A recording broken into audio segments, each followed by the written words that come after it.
I've played at least 4 games that combine 2 distinct gameplay loops, and I want to talk about what I think makes them work and what doesn't.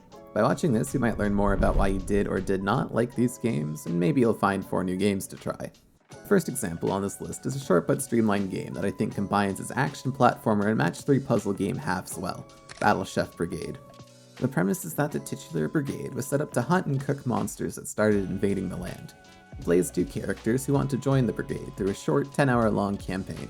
Most of the campaign levels involve you facing off against another chef where you need to cook a dish for 1 to 3 judges. The dish involves a primary ingredient, and the judges request their dish to also feature 1 or 2 of 3 flavor gems. You source the ingredients through the first half of the gameplay loop, the action platformer. Once the match starts, you can use your character's attacks to slay monsters and forage for the recipe ingredients. Cooking happens in a 4x4 grid. You can rotate and match basic gems to upgrade them to a tier 2 gem, then match the tier 2 gems to upgrade them to a tier 3 gem, which is the max. You score points based on the number of gems, their tier, and if you have more of the requested tier 3 color gems than any other gem.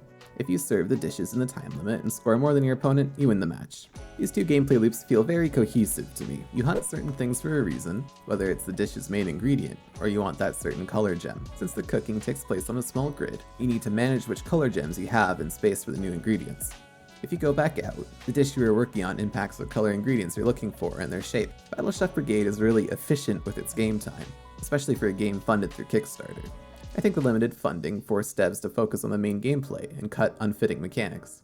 The remaining mechanics work well, including things like poison gems you need to remove or can carefully match, different cooking pots that give bonuses like being able to match 2 instead of 3 orbs together but can only match 1 color, and sauces that change a bunch of gems to 1 color at once. I think its base price is too expensive, given you'll get somewhere around 10 to 15 hours out of it, but feel free to check it out on Steam. Here's my example for a game that I think needs work to improve its gameplay loop, Cult of the Lamb. Cult of the Lamb combines 2 genres and gameplay styles, town management and a roguelike dungeon crawler. I really like the idea in theory. You go out into dungeon, recruit new members, gather resources, then use those resources to build your base and upgrade your flock. The issue I have with Cult of the Lamb's gameplay loops is how separate the gameplay loops feel. Upgrading your flock and home base doesn't give any substantial lasting impact on your runs. Yes, you do use resources created by them in the early game to unlock new things like weapons and perks, but at one point during gameplay they just stopped having any relevance to the dungeon crawler part for me. Clearing the dungeons is what progresses the game. At most, you need to sacrifice your flock to gain access to the new dungeons, and again, the new endgame content. There's also the issue with some roguelites, where unlocking new things makes finding everything else a little bit more difficult. Like if you prefer combat with a sword, unlocking new weapons makes the sword a bit harder to find on every run. There's also not much of a strategic choice between going out and gathering more resources and tending to your flock. If your flock runs out of food, or you need to bury a body, or you need to re-educate a dissenter or whatever, you're highly encouraged to go back through negative effects to the rest of your flock. Maybe I'm soft, but I don't want them to get sick and die, you know? I think the combat is serviceable, but fairly shallow. Cult management can become less micromanagey over time as you start to unlock new buildings. These buildings can make your flock automate tasks like planting seeds, harvesting them, and cooking, but at that point you don't really need them for anything else. There's only a few benefits to having your flock in the late game in relation to the dungeons, like being able to sacrifice members to revive yourself in a dungeon, or turning up to 3 members into little demons that follow you in and give you small boosts, like finding hearts for you, but there's not too much other than that. Of note is that I completed the game a few weeks after it came out, and there have been DLC and endgame content added afterwards. I haven't played much. But from skimming the wiki, it doesn't seem like there's that much more you can do with your flock.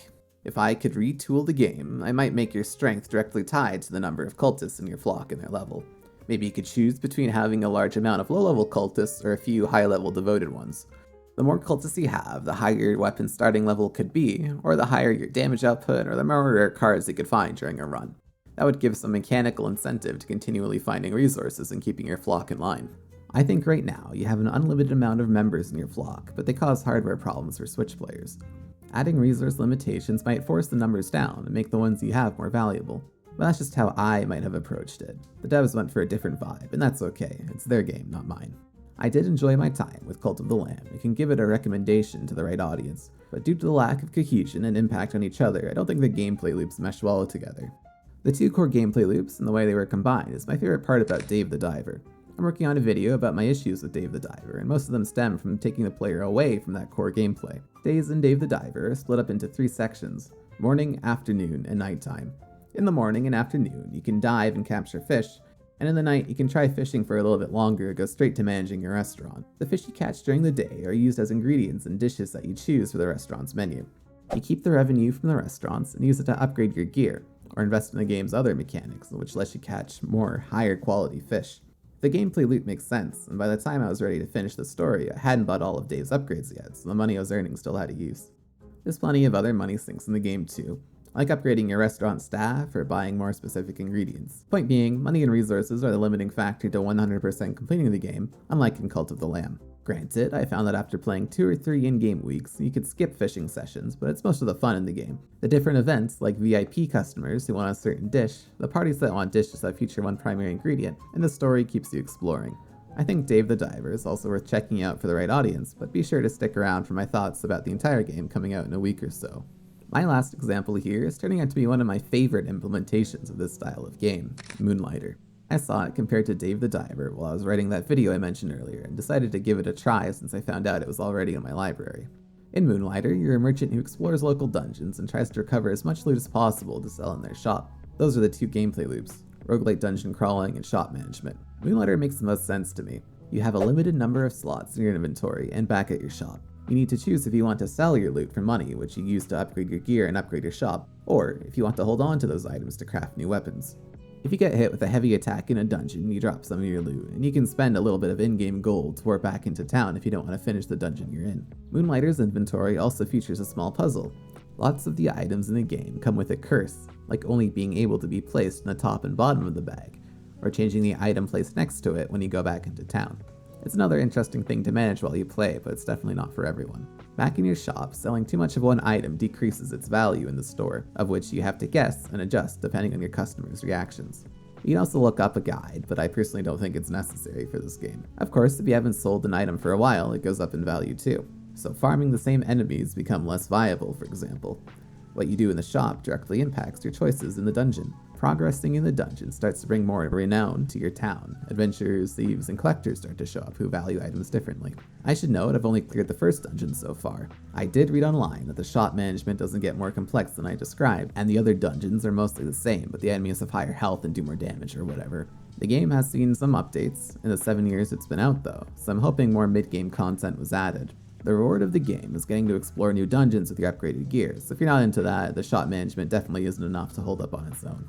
People were also comparing the game to another similar title called Reciteer, so maybe I'll check that out next and it might shift my opinion on Moonlighter. But overall, I think Moonlighter ties its dungeon crawling and loot collection well with the shop.